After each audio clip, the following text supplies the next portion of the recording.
नमस्कार दोस्तों, स्वागत है आपके अपने YouTube चैनल एजुमेनिया 247 पर। पिछली क्लास में हम लोगों ने 1857 के विद्रोह का जो स्टार्टिंग पॉइंट था कि विद्रोह का कारण क्या था, राजनीतिक कारण पर चर्चा की गई, सामाजिक और आर्थिक कारणों पर चर्चा की गई, धार्मिक कारणों पर चर्चा की गई और साथ ही साथ तात्कालिक कारणों पर चर्चा हुई और थोड़ी सी चर्चा हुई थी कि विद्रोह का प्रसार किस तरीके से बहरामपुर से और मेरठ की छावनी से निकलता है और कैसे दिल्ली तक ले जाकर के बहादुर शाह जफर साहब को क्रांति का नेता चुना जाता है। आज हम लोग बात करेंगे आगे की कि किस तरीके से, किस बेल्ट से किसने लीडरशिप किया, उस लीडरशिप को दबाने की जिम्मेदारी किसको दी गई और साथ ही साथ उन क्रांतिकारी नेताओं के साथ अंतिम परिणाम क्या हुआ और क्रांति पूरी तरीके से सफल रही या नहीं रही, इसके ऊपर भी डीप में डिस्कशन करेंगे। चलते हैं अपने आगे के वीडियो के लिए चर्चा करते हैं।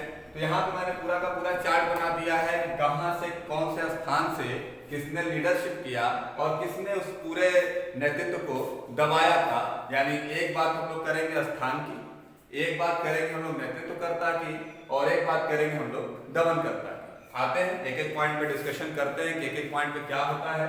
तो सबसे पहले हम लोग बात करेंगे दिल्ली। दिल्ली को क्रांति का केंद्र माना गया। क्यों? क्योंकि वो सेंटर पहले से रहा था कि राजनीतिक केंद्र शुरू से माना जाता था। तो जब मेरठ की छावनी से जो विद्रोह निकलता है वो जाता है आपका सैनिकों का विद्रोह और क्रांति का नेता चुन लिया जाता है किसको? तो बहादुर शाह जफर। बहादुर शाह जफर को चुनने का कारण क्यों क्या था? क्योंकि वो मुगल सम्राट थे और कहीं ना कहीं लीडरशिप के मामले में वो कॉमन थे, जिनको सारे राजा और सारे सुल्तान अच्छे तरीके से जानते थे और जनता का भी उनके प्रति सम्मान आवश्यकता से ज्यादा था। तो बहादुर शाह जफर को कहां से नेतृत्व करने को मिला? तो दिल्ली से बहादुर शाह जफर को नेतृत्व करने के लिए मिला। दूसरा नाम हमने लिखा बख्त खां। तो बख्त खां का नाम इसलिए मैंने लिखा क्योंकि बहादुर शाह जफर को नेतृत्व तो मिला था, लेकिन पिछली क्लासेस में हम लोगों ने डिस्कशन किया था कि बहादुर शाह जफर की उम्र चूंकि आवश्यकता से ज्यादा थी, इस वजह से सैन्य नेतृत्व की जिम्मेदारी उनके सेनापति बख्त खां को मिली। तो अगर आपसे पूछा जाएगा कि दिल्ली से नेतृत्व किसने किया था तो बहादुर शाह जफर ने, और अगर पूछा जाएगा कि दिल्ली से सैन्य नेतृत्व किसने किया था तो बहादुर शाह जफर के सेनापति यानी बख्त खां ने। और उस नेतृत्व को दबाने के लिए कौन से दो अंग्रेज अफसरों ने नाम आता है? तो नाम आता है एक निकलसन का और दूसरा नाम आता है हडसन का। कि निकलसन और हडसन ने दिल्ली की क्रांति में बहादुर शाह जफर का दमन किया। होता क्या है तो आपको बता दें कि बहादुर शाह जफर को क्योंकि 1857 की शुरुआत से या आप कह सकते हो कि 1856 के अंत से लगभग ये विद्रोह शुरू हुआ था और 1858 के अंत तक गया था। यानी आप एक समराइज कर सकते हो कि ये विद्रोह लगभग पूरे के पूरे 2 वर्षों तक लगातार चला था। अब उसमें बात आती है बहादुर शाह जफर की कि बहादुर शाह जफर के विद्रोह को जब दबा दिया गया तो उनके साथ किया क्या गया? तो बहादुर शाह जफर की जब बात होती है तो इनके ऊपर विद्रोहकर्ता के तौर पर मुकदमा चलाया गया। मुकदमा चलाने के बाद इनको निर्वासित करके रंगून भेज दिया गया और वही रंगून में उनकी मृत्यु हो जाती है। तो बहादुर शाह जफर की मृत्यु कहाँ हुई थी? तो रंगून में हुई थी। और कब हुई थी? तो 1862 में, यानी 1862 में बहादुर शाह जफर की मृत्यु हो गई। कहां पर हुई? तो याद रखिएगा, रंगून। आगे चलते हैं, लखनऊ की बात करते हैं। तो लखनऊ से दो नाम आते हैं। लखनऊ यानी उस समय की बात अगर किया जाए तो अवध, तो लखनऊ की बात किया जाए तो बेगम हजरत महल और वर्जिश कादिर, ये दोनों लोग नेतृत्व कर रहे थे और कैंपबेल ने उनके विद्रोह को दबाया था। बेगम हजरत महल का क्या हुआ? तो बेगम हजरत महल लास्ट में नेपाल चली गई और फिर से उनके बारे में कोई जानकारी कहीं पर उपलब्ध नहीं है।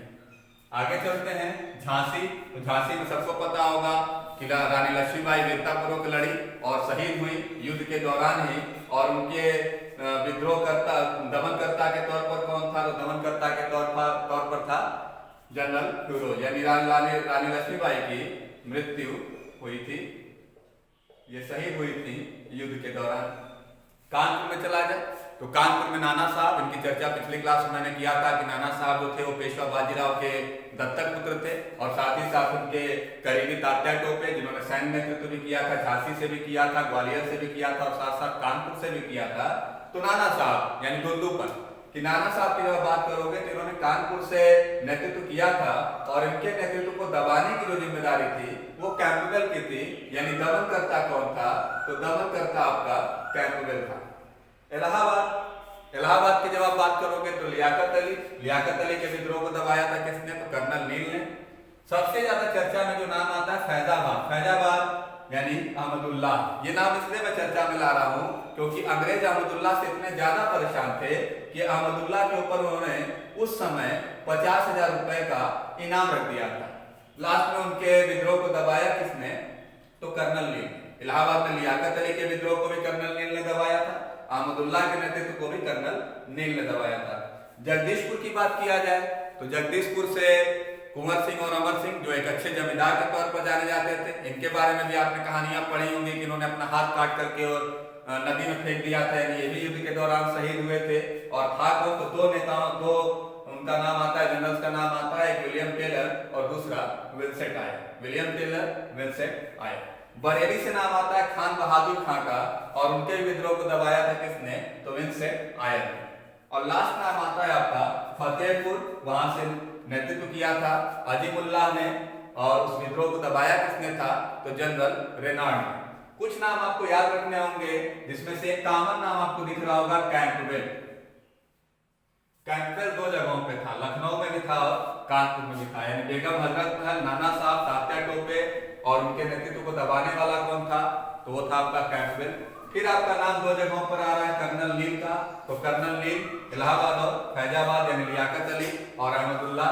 फिर उसके बाद आप देख लो विंसेंट आयर दो जगहों पे नाम दिखाई दे रहा है। विंसेंट आयर दो जगहों पे थे, एक आपका जगदीशपुर यानी बिहार, कुंवर सिंह और अमर सिंह के विद्रोह को दबाने वाले, और दूसरा नाम आपका बरेली से नेतृत्व कर रहे थे खान बहादुर खां। अब अगर आप कह सकते हो तो एक लाइन में आप सीधा सीधा कहोगे कि जितने भी नेतृत्वकर्ता थे, जितने भी बड़े लीडर थे, उन सारे लीडर का अंत जो था वो बड़ा खराब हुआ। क्योंकि नाना साहब भी नेपाल भाग गए, तात्या टोपे को उनके किसी मित्र ने जानकारी दे दी और उसकी वजह से तात्या टोपे को पकड़ करके फांसी दी गई। यानी जितने भी बड़े नेता थे, चाहे वो बहादुर शाह जफर रहे हो, चाहे बेगम हजरत महल रही हो, चाहे लक्ष्मीबाई रही हो, चाहे नाना साहब तात्या टोपे रहे हो, इन सारे लोगों की लीडरशिप के दौरान ही मृत्यु हो गई। तो आप कह सकते हो कि 1857 का विद्रोह जो था मात्र 2 वर्ष के अंदर पूरे के पूरे अंग्रेजों ने उसको अंडर कंट्रोल कर लिया। लेकिन अगर हम बात करें, पहले आप चाहें तो इसको नोट डाउन कर सकते हैं, स्क्रीनशॉट ले सकते हैं। आगे चलूं तो आगे अगर आपसे कहा जाए कि 1857 का विद्रोह क्या पूरे तरीके से असफल रहा या पूरे तरीके से सफल रहा, तो दोनों स्टेटमेंट पे हम लोग डिस्कशन नहीं कर सकते, क्योंकि इसको हम पूरे तरीके से सफल भी नहीं कर सकते। क्योंकि हमारी जो हम लोगों का जो टारगेट था वो पूरा का पूरा टारगेट था देश को आजाद कराना, तो वो भी नहीं हुआ। अंग्रेजों का जो पूरा का पूरा टारगेट था वो था विद्रोह को पूरे तरीके से दबाना, तो उनका भी टारगेट पूरा नहीं हुआ। यही 1857 का विद्रोह कहीं ना कहीं 1947 में प्रेरणा का कारण बना, जिसकी वजह से 1947 का राष्ट्रीय आंदोलन जो भारत की आजादी तक चला, ये भी एक कारण था। उसके अलावा भी अंग्रेजों को इस घटना के बाद से बहुत सारे बदलाव भी करने पड़े। इस वजह से हम कह सकते हैं कि 1857 का विद्रोह पूरे तरीके से असफल नहीं रहा। क्या क्या कमियां थी उनके बारे में बात किया जाएगा।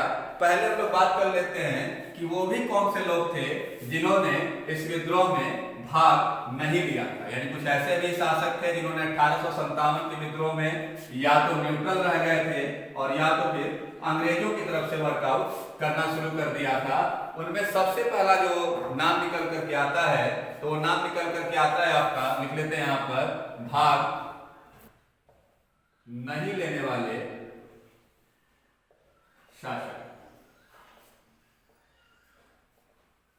सबसे पहले हम स्थान की बात करें तो कश्मीर से पार्टिसिपेट नहीं किया था किसने?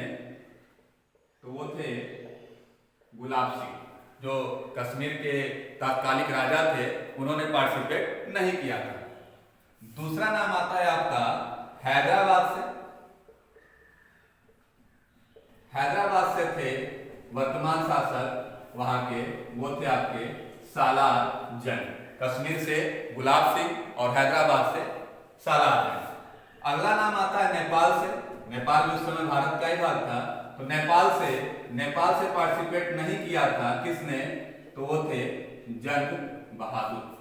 गुलाब सिंह कश्मीर से, सालार जंग हैदराबाद से, जंग बहादुर नेपाल से, और अगला नाम आता है आपका भोपाल से। भोपाल से आपके दीपांकर राव। दीपांकर राव उस समय तात्कालिक सिंधिया परिवार के मंत्री थे, सिंधिया राज के मंत्री के तौर पर जाने जाते थे। यानी इन चार राजाओं का नाम मुख्य रूप से आता है जिन्होंने 1857 की क्रांति में किसी भी तरीके का पार्टिसिपेट नहीं किया था। याद दिला रहा हूं फिर से, कश्मीर से गुलाब सिंह, हैदराबाद से सालार जंग, नेपाल से जंग बहादुर, भोपाल से दीपांकर राव यानी सिंधिया परिवार के मंत्री। तो ये चार ऐसे राजा थे जिन्होंने पार्टिसिपेट नहीं किया था। आगे चलते हैं कि हमारी असफलता का कारण क्या था या क्या रीजन था कि हम लोग पूरे तरीके से सफल नहीं हो पाए। तो आते हैं एक एक पॉइंट पर डिस्कशन करते हैं असफलता के कारण।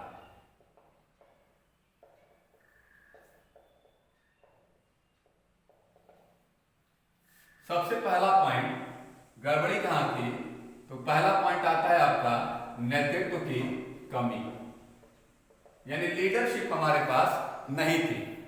हमारे पास लीडरशिप नहीं थी क्योंकि क्रांति का नेता चुना गया था किसको, तो क्रांति का नेता चुना गया था आपका बहादुर शाह जफर को। बहादुर शाह जफर की उम्र आवश्यकता से ज्यादा थी, यानी वो खुल करके किसी भी तरीके से सैन्य नेतृत्व नहीं कर सकते थे। सैन्य नेतृत्व जो था वो था किसके हाथ में, तो बख्त खां के हाथ में। सर जॉन लॉरेंस, एक अंग्रेज अफसर के स्टेटमेंट के बारे में डिस्कशन कर रहा हूं। सर जॉन लॉरेंस ने एक स्टेटमेंट दिया कि अगर उनके पास यानी अगर भारतीयों के पास कोई भी एक योग्य नेता होता तो हमें भारत उसी समय पूरे तरीके से छोड़ना पड़ता। ये स्टेटमेंट है सर जॉन लॉरेंस का, और उन्होंने बोला कब है, तो क्रांति के तुरंत बाद 1858 में। यानी उनका भी मानना था कि हमारे पास लीडरशिप अच्छी नहीं थी। अगर लीडरशिप अच्छी होती तो 1857 की क्रांति एक विद्रोह के तौर पर नहीं आती, वो कहीं न कहीं राष्ट्रीय आंदोलन के तौर पर होती और हमारा देश उसी समय पूरे तरीके से ब्रिटिश शासन के अलग हो चुका होता और हम पूरे तरीके से आजाद हो चुके होते। तो एक बड़ा कारण निकल करके आता है क्या, कि हमारे पास नेतृत्व की कमी थी। दूसरी सबसे बड़ी कमी वो थी शिक्षित वर्ग का उदासीन होना। यानी जितने भी पढ़े लिखे लोग थे वो सारे लोग इस पूरे के पूरे क्रांति के दौरान न्यूट्रल हो चुके थे। न्यूट्रल होने का मतलब आप देखे होंगे कि जब राष्ट्रीय आंदोलन की चर्चा होती है तो गांधी को हीरो बनाया गया। गांधी को हीरो बनाते समय उस समय की कविताएं निकल करके आई कि चल पड़े जिधर दो डगमग में चल पड़े कोटिपा घुसी हो। यानी कहीं ना कहीं बच्चा जो था वो गांधी जी को पसंद करता था। लेकिन यहाँ पर आप देख रहे हो कि शिक्षित वर्ग पूरे तरीके से उदासीन हो गया। यानी कोई भी लेख, कोई भी समाचार पत्र या कोई भी इस तरीके का स्टेटमेंट जो विद्रोहियों को थोड़ा भी या क्रांतिकारियों को थोड़ा भी आगे बढ़ने को प्रेरित करता, तो ऐसा कुछ नहीं था। यानी शिक्षित वर्ग का उदासीन होना भी कहीं न कहीं जन आंदोलन से रोक दिया इनको होने से। तीसरा कारण निकल करके आता है वो था साधनों का अभाव, कि चाहे वो साधन संचार के रहे हो, चाहे वो साधन यातायात के रहे हो, उन सारी चीजों में अंग्रेजों की तुलना में हम बहुत कम थे। जितना हम ज्यादा कमजोर थे, अंग्रेज उतने ही ज्यादा मजबूत थे। हमारे पास संचार के साधन में एक नाम आता है, वो नाम था आपका कमल का फूल और रोटी। संचार के साधन में केवल एक नाम निकल करके आता है कि कमल का फूल और रोटी, यही संचार का साधन था। या क्रांति को बढ़ावा देने के लिए जो एक गांव से दूसरे गांव में पहुंचाया जाता था, वो संचार के नाम पर केवल कमल का फूल और रोटी था। कि जिस गांव का चौकीदार दूसरे गांव को चौकीदार को पहुंचाता था, इसका मतलब है कि उस गांव को भी क्रांति में शामिल होना है। इसके अलावा कोई त्वरित संचार या कोई भी यातायात का साधन जितने अच्छे तरीके से अंग्रेजों के पास उपलब्ध था, उतने अच्छे तरीके से हमारे पास उपलब्ध नहीं था। यही कारण था कि इस क्रांति को हम लोग उस तरीके से नहीं कर पाए जिस तरीके से संभावनाएं बनाई गई थी। अगला नाम आता है कि जितने भी विद्रोही थे उनमें अनुभव की कमी थी। कोई विद्रोही ऐसा नहीं था कि जो बहुत अच्छा सैन्य नेतृत्व करता रहा हो या कोई बहुत बड़े राज्य का शासक रहा हो या कोई इस तरीके का क्रांति उसने पहले कर रखी हो। तो इसलिए आप कह सकते हो कि विद्रोहियों में अनुभव की भी कमी थी, उनके अंदर संगठन क्षमता की भी कमी थी, उनके अंदर नेतृत्व की भी कमी थी। तो एक कारण यह भी निकल करके आता है। और सबसे महत्वपूर्ण कारण की अगर बात किया जाए तो वो थी आपकी राष्ट्रीय भावना की कमी। राष्ट्रीय भावना की कमी यानी किसी के भी अंदर देश के लिए कोई नहीं लड़ रहा था। जितने भी लोग यहाँ लड़ रहे थे सब अपने अपने व्यक्तिगत कारण से लड़ रहे थे। यही कारण था कि इस नेतृत्व को अच्छा बल नहीं मिल पाया।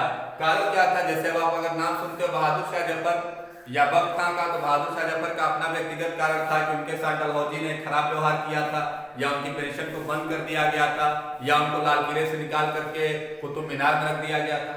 आगे आप आते हो लक्ष्मीबाई, तो लक्ष्मीबाई का भी अपना व्यक्तिगत कारण था कि उनका दत्तक पुत्र को शासन नहीं दिया जाता।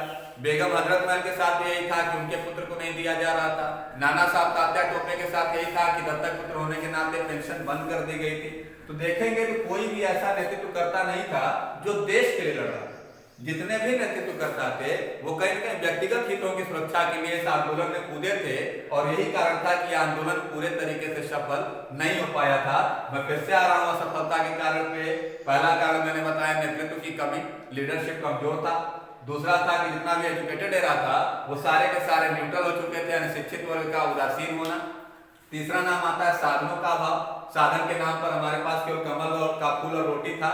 उनके पास अच्छे अच्छे साधन थे, जो यातायात के सुगम साधन थे, साथ साथ संचार के भी अच्छे साधन थे। विद्रोहियों में अनुभव की कमी थी, यानी हमारे जितने भी नेतृत्वकर्ता थे वो सारे नेतृत्वकर्ता कहीं न कहीं आपके बहुत ज्यादा अनुभवी नहीं थे, उनके अंदर संगठन क्षमता नहीं थी। राष्ट्रीय भावना की कमी, यानी व्यक्तिगत हितों की सुरक्षा के लिए सारे लोग लड़ाई कर रहे थे, कोई भी अपना देश के लिए नहीं लड़ रहा था, ये भी एक कारण था। तो ये सारे रीजन जो निकल करके आ रहे हैं वो असफलता के कारण है। लेकिन आगे मैं फिर से बता रहा हूं कि 1857 का विद्रोह पूरे तरीके से असफल नहीं था। क्यों असफल नहीं था? क्योंकि उसके बाद बहुत सारे बदलाव ब्रिटिश सरकार ने अपने शासनकाल में किए, जो कहीं न कहीं रिप्रेजेंट करते हैं कि ब्रिटिश शासन भी कहीं न कहीं हमसे अंदर ही अंदर डर चुका था कि ऐसी क्रांति अगर एक बार और अच्छे तरीके से होगी तो कहीं न कहीं हमको भारत छोड़ना पड़ेगा। तो इस क्रांति को हम पूरे तरीके से असफल भी नहीं कह सकते। क्या क्या बदलाव हुए अगर उन पर हम बात करें तो हम लोग आते हैं परिणाम पर कि 1857 की क्रांति के बाद क्या क्या बदलाव हुआ, क्या क्या परिणाम आया। आते हैं आगे।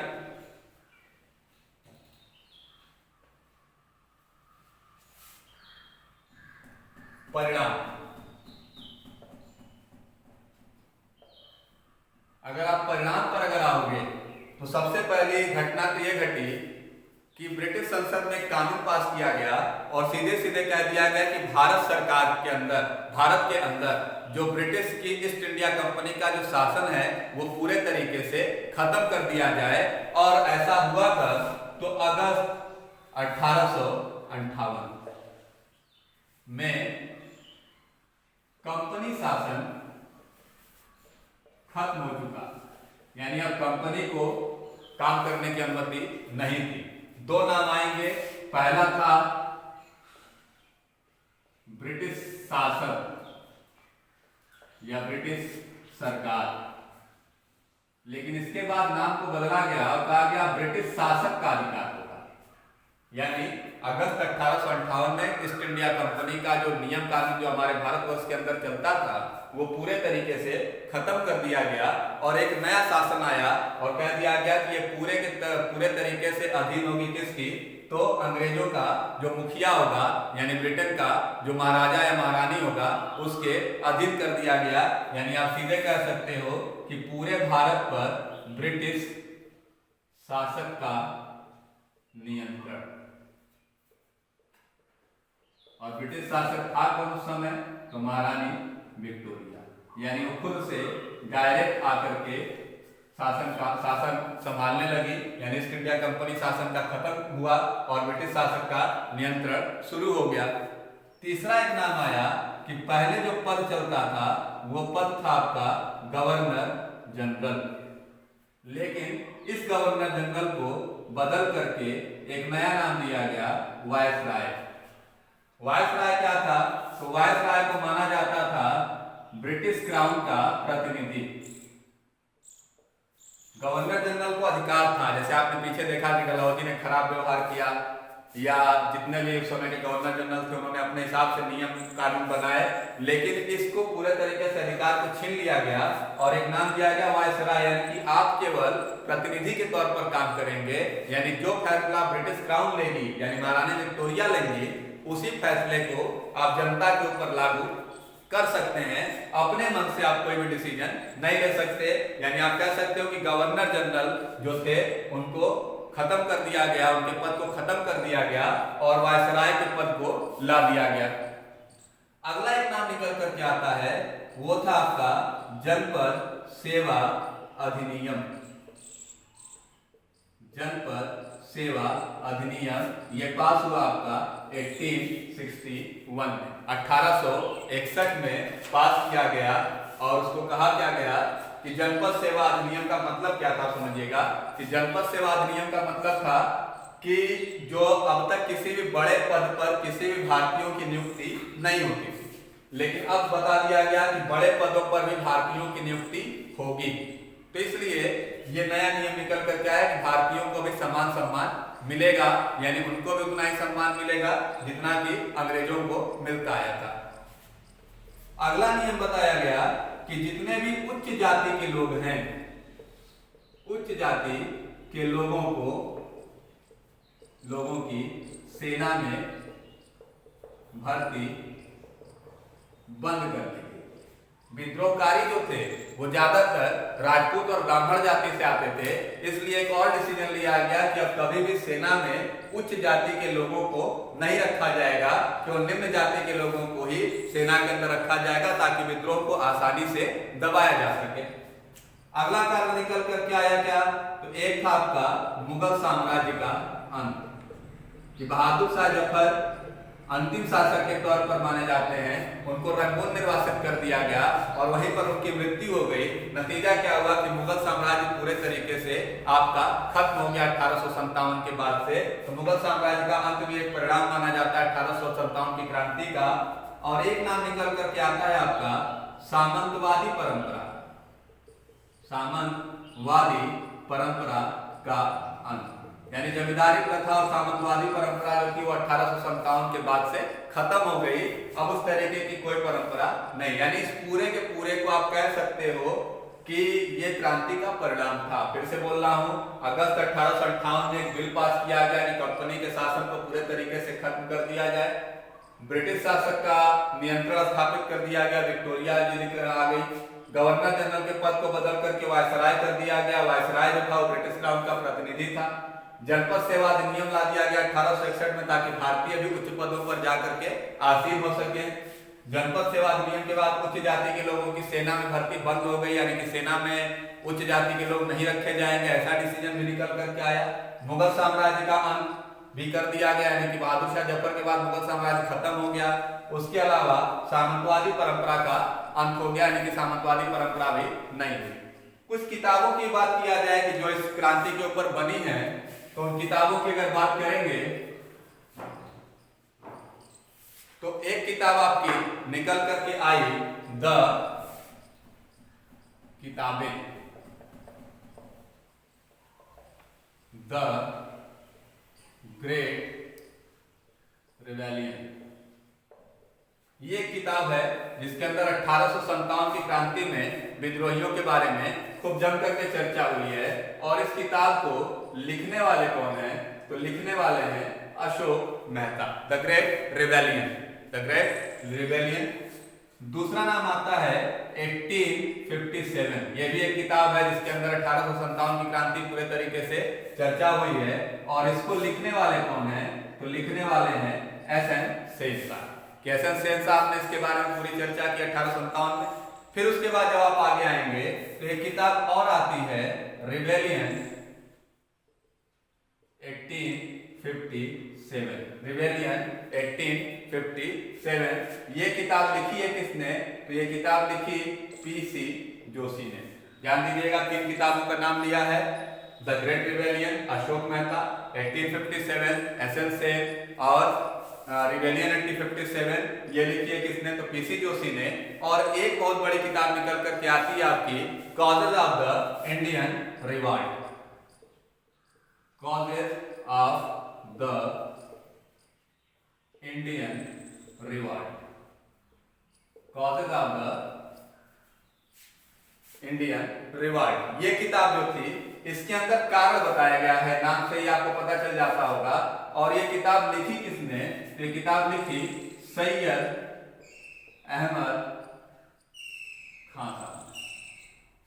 ये 4 किताबें कई बार पूछी गई हैं कि the great rebellion is a book written by mister Ashok Mehta, 1857 is a book is written by तो SM Sen, rebellion 1857 is written by mister PC Joshi, causes of the Indian revolt is written by Syed Ahmed Khan. पिछले वीडियो में मैंने एक नाम लिया था 1857 का स्वातंत्र्य समर, तो बताने की जरूरत नहीं है, वीटी सावरकर साहब ने लिखी थी, उसके अंदर पूरी चर्चा हुई थी पिछले वीडियो में।